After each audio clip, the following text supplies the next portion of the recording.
Hello, all you positive heads out there. It's so good to be back with all you beautiful reflections of the one source consciousness that creates and animates all things.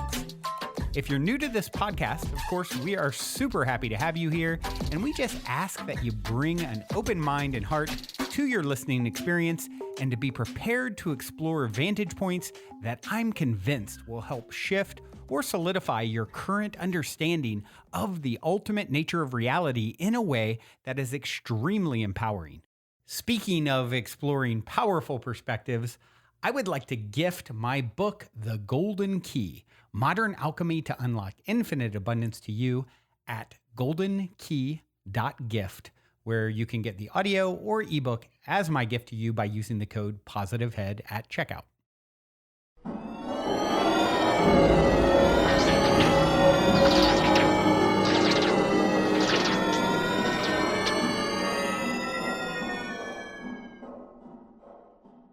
All right, all you positive heads, welcome to the show. So happy to be back here with you all again to explore consciousness, creating our reality, manifesting in this time-space continuum we call planet Earth. It's a joy to be here with you all, as always. So, jumping into today's episode, I don't have any reviews to read. If you haven't reviewed on iTunes, you guys know I love my iTunes reviews. They help us to reach new people and certainly help to fuel my fire. So now would be a great time to go and review if you've been thinking about doing so and haven't. Also, little business, make sure and send in questions if you have not ever done so, or if you feel inclined to do so, rather. I love getting questions from you guys and addressing some of them on the show. Can't really get to all of them, but sometimes, if something is in the flow and something feels right and it comes across, I will address it. And it's a great way for me to connect with you guys and to, to sort of have you co-create what we talk about here on our show. Also, if you haven't joined the Positive Heads Facebook group, please do that or consider doing that. It is a wonderful spot to connect with other people, almost 3,000 people or so. It's growing all the time, and a lot of support goes on there. A lot of, it's a private group, so you can open up about private topics that you don't necessarily want shared across Facebook. And it's a wonderful, wonderful gathering of P-heads, as I affectionately call you guys. And would love to see you there if you're not there already. All right. So today I have decided to address a little further, to dig a little deeper into the show from a few days ago where I talked about procrastination and how, of course, getting in alignment is the most important thing, was what we took away from that. But I feel like, this is a really big one in a lot of our lives, right? How often, I bet everyone listening can relate, is either currently feeling this or has felt this, where it feels overwhelming to do the things that you feel like you should be doing or you want to be doing, but yet there's some level of blockage within yourself. So, we talked a lot about it on the last episode a couple days ago, and I had heard another video from Abraham where she gives a cool technique for how to deal with procrastination and how to sort of break big things down into little things. And I thought it was worthy of sharing and continuing down this path a little bit further. The other thing that's not too far off from this whole idea of procrastination, what happens then, it can spiral into is sometimes like, self-deprecation. So procrastination leads to self-deprecation, leads to pouting, leads to, I'm unhappy with what I'm getting or what I'm doing. And all of this turns into a spiral in the wrong direction, right? So how do we step out of this self-deprecating spiral and to move into our power and trust and knowing that, hey, if something isn't here, there's nothing more powerful than a idea whose time has come, right? There's a season for everything. And when we start to first understand, maybe this just isn't the season. Maybe I'm still dealing with these blockages in myself. I don't need to beat myself up for it. I don't need to pout about it. Instead, I need to trust that I am first getting into alignment, knowing how worthy you are. And this is something that I circle time and time and time again. How often we forget our power, and just the fact that you've made it here, you've made it this far, you're listening to this broadcast, you are resonating with some of the information. You may be having moments of self-deprecation and procrastination and getting down on yourself, but you also are making great progress simultaneously. So what do we focus on? Which one do you think? Anyone got the answer? I bet you do. Let's focus on the progress that we've made. Let's start trusting more that it is working itself out, that we are, and a lot of blockage comes from thinking these small thoughts about ourselves. And if you can get back in tune with what I talked about on that other episode, don't you know yet? It's your light that lights the worlds. You truly are the center of your own universe. And I will say that, I will circle your universe time and time and time again, because it's everything. And if instead of doubting yourself, trusting that you're working through it and that you will work through it, and to just shift your focus. And of course, having techniques for overcoming procrastination and self-deprecation and these things are always super helpful. So I love it when any teacher has a good technique to share. And so this one, I actually found this clip on the Endless Inspiration YouTube page. It's called How to Get Things Done When You Don't Feel Like Doing Anything. And it's Abraham. And she actually goes into multiple things that all tie together and are all related and super helpful. So let's take a listen. I have a long-term vision of what I am creating, but I get sidestepped on a daily basis with the short term. I don't really feel like doing this particular step right now. I don't really feel like doing this particular thing today. On multiple subjects. Is that a bad thing or a good thing? I want to be really sleek and toned and in shape, but I just seem to never feel like working out today, and it's always today. Or I want this one particular company to build it to a $100 million company, but I don't ever feel like doing the email marketing campaign today, and it's always today. So I just have been a little bit stuck in that. But the question that we have is, what do you feel like doing? Are you feeling like doing something? So it varies. So some days, yes, and I'm living a really good life, but some days, no, I don't feel like doing anything.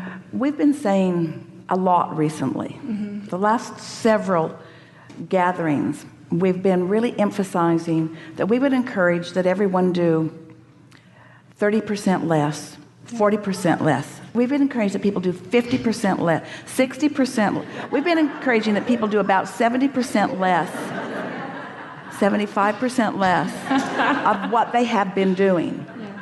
And more contemplating, more visualizing, more taking pleasure from life, more vibrational work, less action work.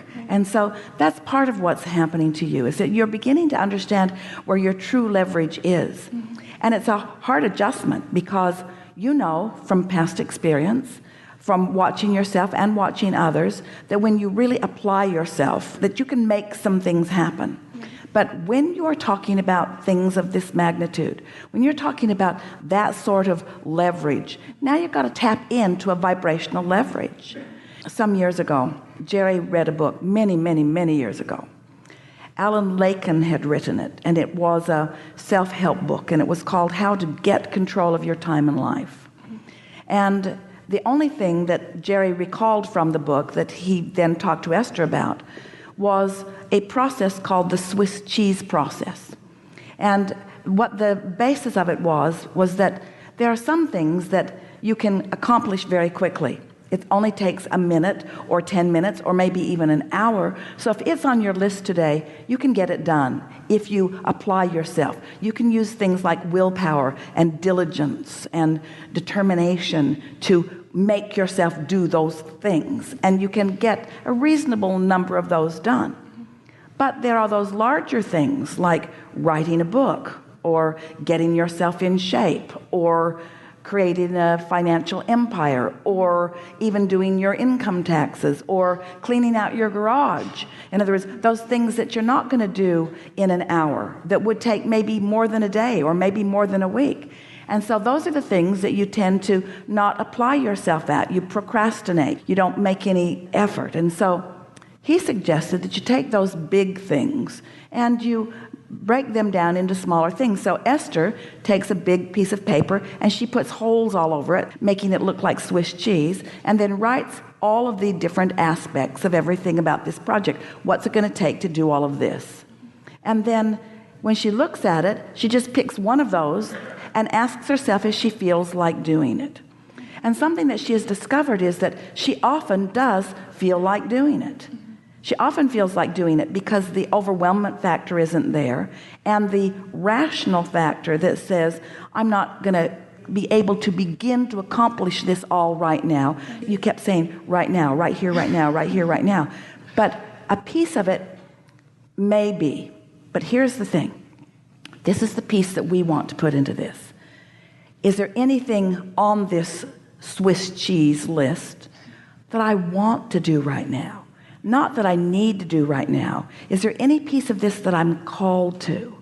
And what Esther's discovered is, yeah, she keeps feeling called to that and called to that. And sometimes she'll sit and she'll complete 3 or 4 things in one day as she's moving about because she wants to do it, not because she needs to do it. And that really is the key. It's another way to overcome resistance. It's sort of like the placemat process that we talked about before, where in a feeling of overwhelmment, delegating it to the universe, don't assign it to yourself.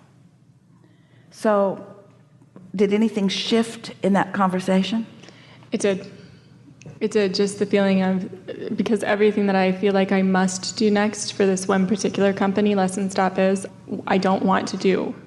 But I'm certain that if I lay it out in a map the way that you suggested, there will be things. So what's this conversation saying? Always follow your path of least resistance. Let's take this further. We've not had this conversation before with anyone. Let's take this further. Why take the path of least resistance? Because it's the only choice you have. And here's the big piece. Your inner being knows what is the path of least resistance. So you've got to give yourself permission to take that path of least resistance. And most of you don't want to do that because then you define yourself as lazy or inappropriate or unfocused or unwilling, and that's just not the case. Let's say it in this way. Path of least resistance is the way the entire universe operates. Path of least resistance is the only way that things operate in a natural way. Path of least resistance is the only way, the only sustainable way for energy to flow. Path of least resistance is a good thing because path of least resistance and path of most allowance are the same thing. Path of least resistance is a good thing. So am I inappropriate that I don't feel like doing all of those things? Certainly not. There's resistance that's keeping me from wanting to do them. And so it's releasing that resistance that is necessary right now. You're going to have fun with that. You think we got to the bottom of it? Of that, yes. What else? Relationships. So I met a really wonderful man. I date wonderful, amazing men. And he's in Boulder. I lived there part-time. And we were communicating for 6 weeks before we met in person. We met through mutual friends, and we were so excited to meet each other. And then it was off when we met each other in person in a really weird way. And so I just kept pulling back and remembering all the things that I really like about him. But all of a sudden he's like, I'm just terrified of having a girlfriend. I'm like, well, you could have mentioned that when we were talking. But so I've just been really chill about it in general, and I'm letting it unfold. And I am using it in a different way than I've ever used a relationship before, so mentally. Let's apply this path of least resistance, Swiss cheese, to this. Okay. I like it. Because there are things about it. In other words, what's different about the communication that you were having before you met? he said it just wasn't real to him, so he could just be in his mind about this perfect relationship, and then all of the fears that he has around relationships came up, that it would be really hard work and all of this stuff, and I'm like, my relationships actually aren't like that. But he can't hear that, and I don't want to try and convince him of anything. So let's just say, because it is true, that it isn't that at a distance you looked better and up close you didn't look so good. In physical ways or in personality ways, it's not that. Let's just say that at a distance you didn't look so real and up close you looked real. Let's just say that at a distance it felt more free and up close it felt less free. So it isn't about inappropriateness, it's more about readiness, and readiness is about path of least resistance. So the question that we have for you is this a project worth completing? I actually just last night was saying to my best girlfriend, I don't need another project.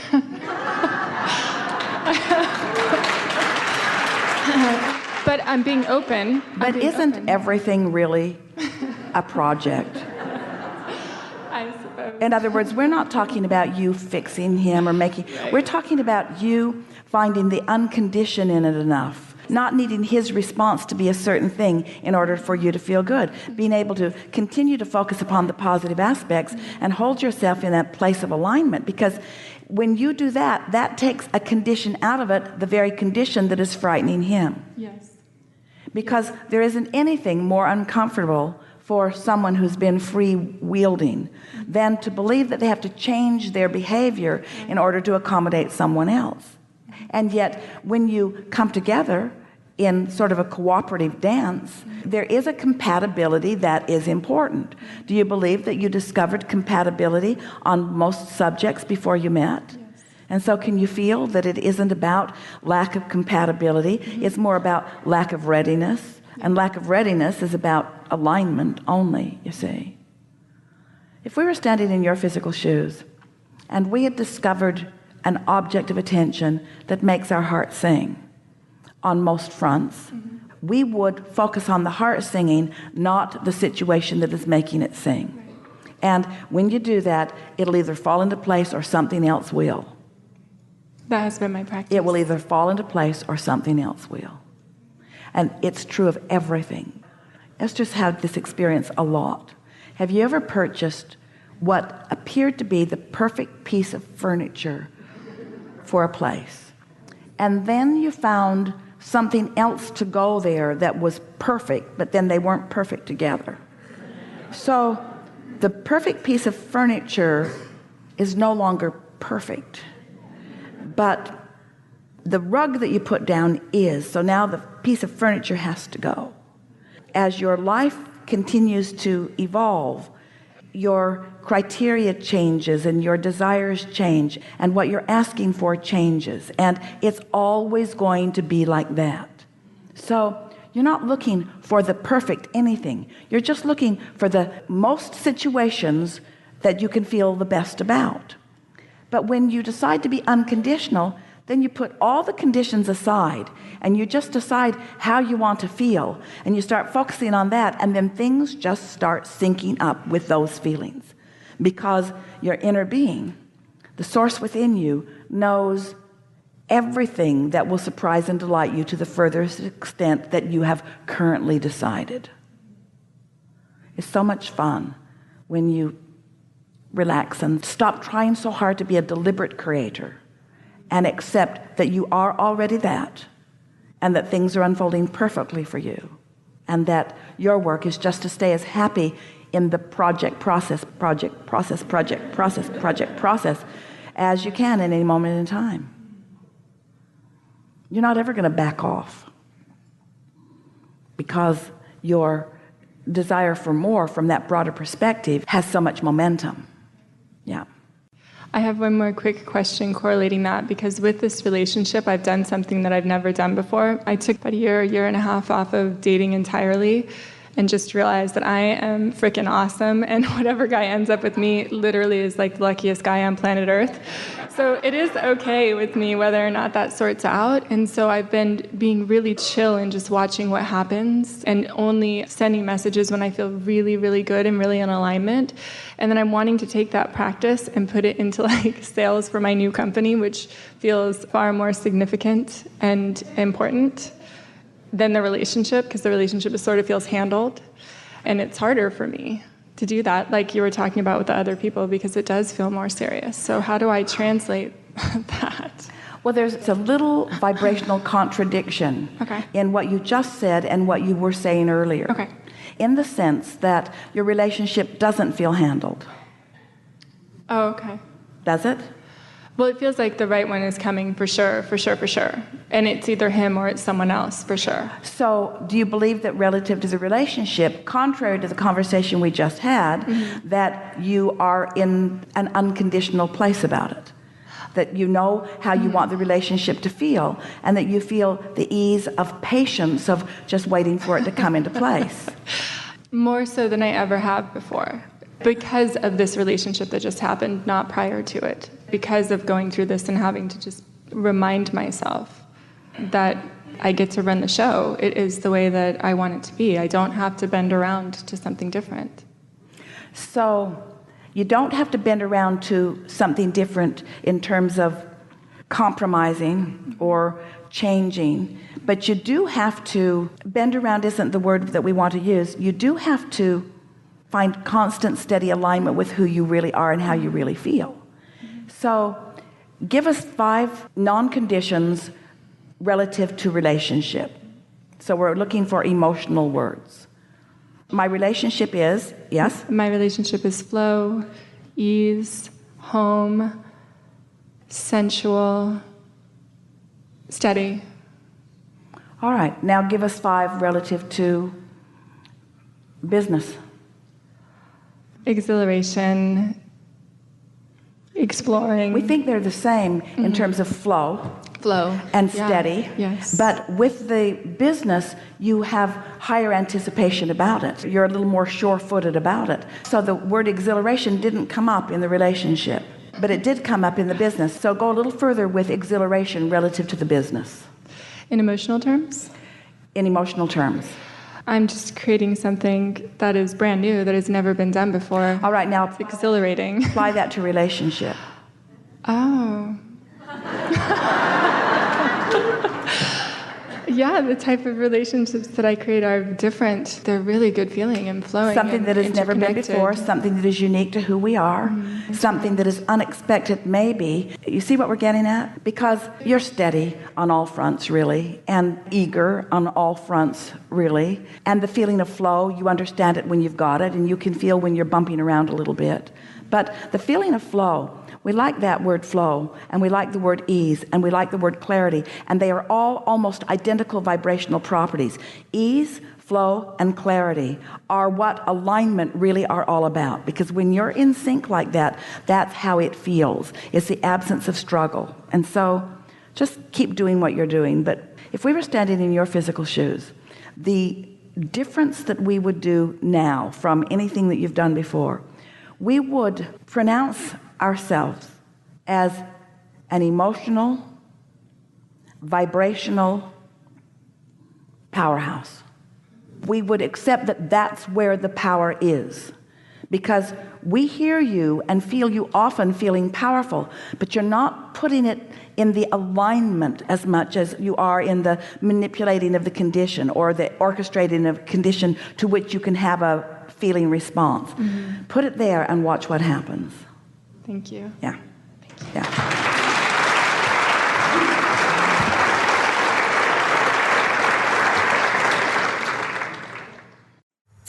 I love how she starts this out. Do 20% less, do 30, no, do 50, do 75% less than what you've been doing. What's her point?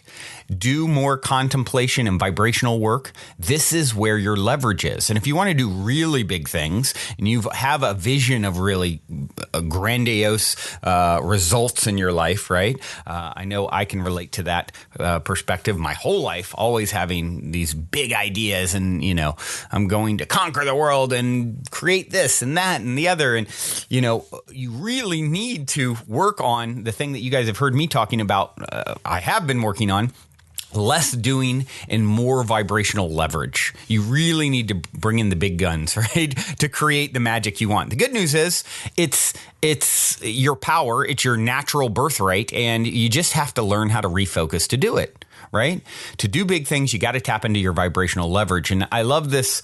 And it's one of the main reasons I shared this video and kind of came back and circled back on this topic for further examination, exploration, clarification, was this Swiss cheese process, right? You procrastinate on bigger things. They seem so big. What is the saying, the quote? The longest journey begins with one step. That's essentially what she's doing here.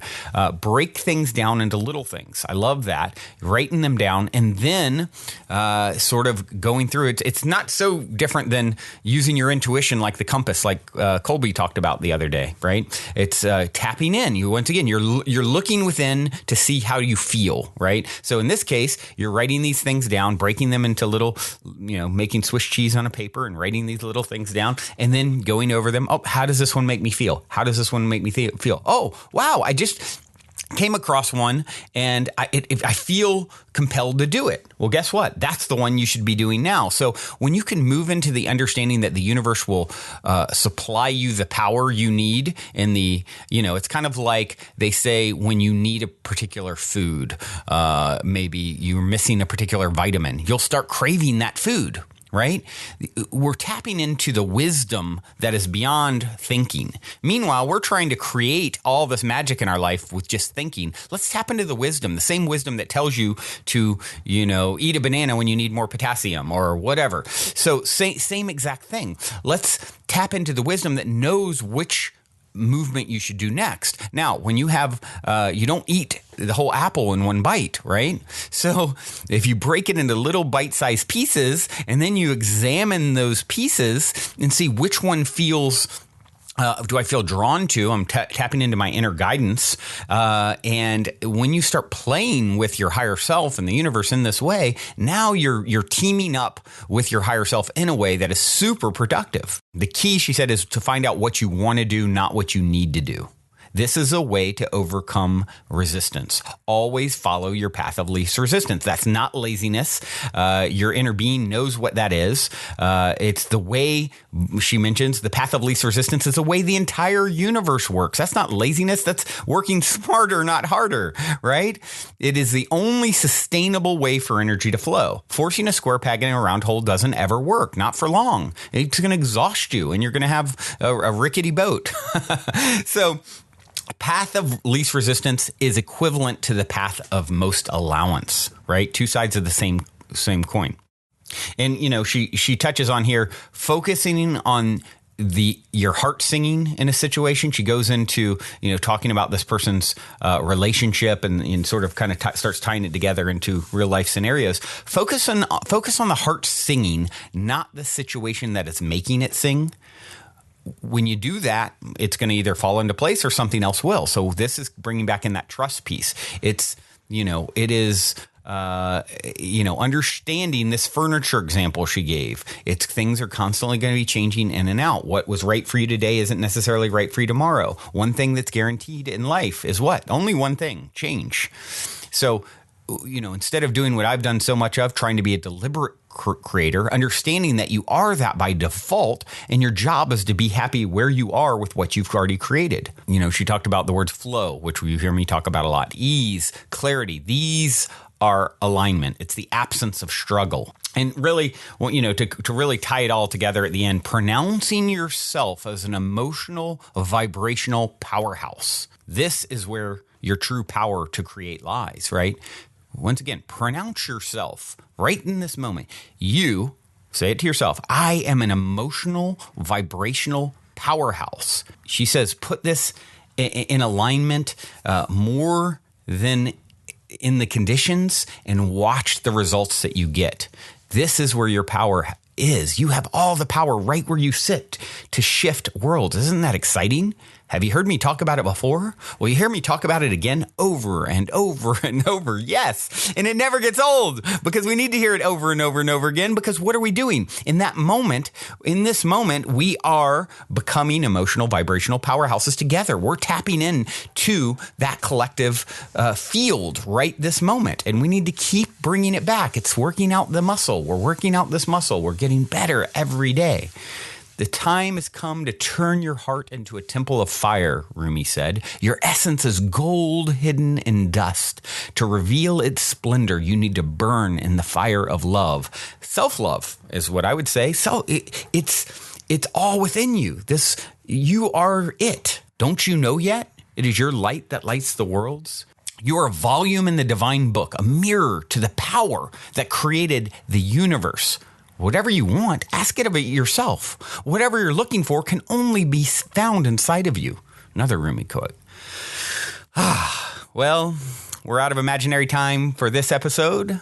Although, the good news, there's plenty more where that came from. We'll never run out. Isn't that wonderful? You'll always be in another now. Can't you just find some joy and relief in that? Relax, knowing you'll always be, always have been, and change is guaranteed. So if there's something that you maybe want to see change, great. Love it. Bless it up, because it's giving you that contrast. It's helping you to define what you call in next with your vibrational powerhouseness. All right, all you vibrational powerhouses, thank you for being. Love you all. I do have a song to leave you with. This is Ecuador and David O'Dowda reworking the song You'll Be Okay by Tiny Leaves. Very mellow, beautiful track. Hope you enjoy. Until next time, journey well. Also, before we cue up today's song, as a quick reminder, don't forget to download the Golden Key audio or ebook as my free gift to you at goldenkey.gift using the Golden Key code POSITIVEHEAD. And please, if you enjoy my gift, leave a positive review on Amazon so others can unlock their lives with the help of the Golden Key as well.